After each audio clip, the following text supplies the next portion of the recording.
नमस्कार, one India Hindi में आपका स्वागत है और मैं हूं दिनेश शर्मा। देश भर में आज के दिन 30 जनवरी को महात्मा गांधी की याद में शहीद दिवस मनाया जाता है। आज पूरे देश में बापू की 74वीं पुण्यतिथि पर कई कार्यक्रमों का आयोजन हो रहा है। राष्ट्रपिता महात्मा गांधी को श्रद्धांजलि दी जा रही है।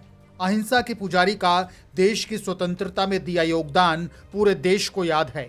देश के लिए उनका बलिदान कभी भुलाया नहीं जा सकता।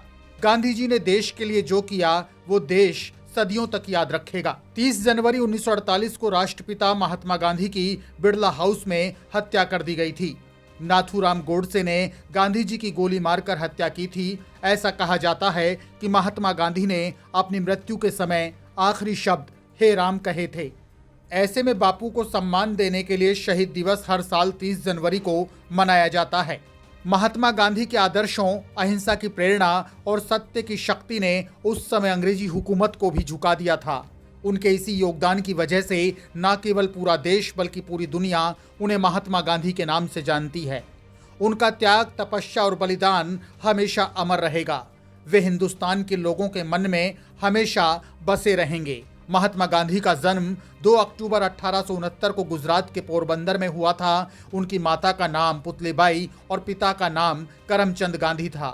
गांधी जी के माता पिता दोनों धार्मिक व्यवहार और संस्कारों से जुड़े थे। घर परिवार में पूरी तरह से सात्विक माहौल था। इसका प्रभाव महात्मा गांधी पर बचपन से ही रहा।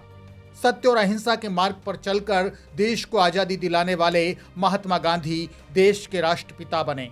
ऐसा कहा जाता है कि महात्मा गांधी बचपन में पढ़ाई में ज्यादा होनहार नहीं थे। गणित में मध्यम दर्जे के विद्यार्थी थे, लेकिन अंग्रेजी में वे निपुण थे।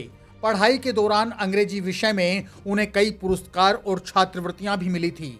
महात्मा गांधी की उम्र करीब 13 साल थी, तभी उनकी शादी पोरबंदर में एक व्यापारी की बेटी से कर दी गई थी। गांधी जी की पत्नी कस्तूरबा ने उनका हमेशा साथ दिया।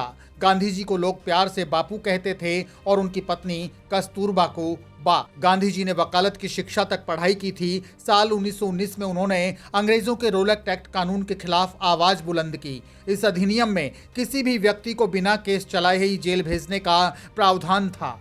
महात्मा गांधी ने सत्याग्रह की घोषणा भी की। इसके अलावा असहयोग आंदोलन, नागरिक अवज्ञा आंदोलन, दांडी यात्रा और भारत छोड़ो आंदोलन भी किए।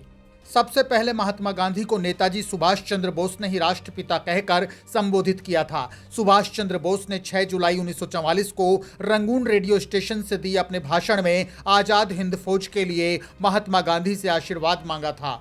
सुभाष चंद्र बोस ने कहा था कि हमारे राष्ट्रपिता भारत की आज़ादी की पवित्र लड़ाई में मैं आपके आशीर्वाद और शुभकामनाओं की कामना करता हूं। हालांकि बीच में महात्मा गांधी और बोस के बीच कुछ मतभेद भी हुए थे। इसके कुछ सालों बाद 30 जनवरी 1948 को नई दिल्ली के बिड़ला भवन में नाथूराम गोडसे ने गांधी जी की हत्या कर दी थी। इसके बाद पूरे देश ने महात्मा गांधी के योगदान को देखते हुए उन्हें राष्ट्रपिता माना। इस खबर में फिलहाल के लिए इतना ही। ताजा अपडेट्स के लिए आप बने रहिए वन इंडिया हिंदी के साथ।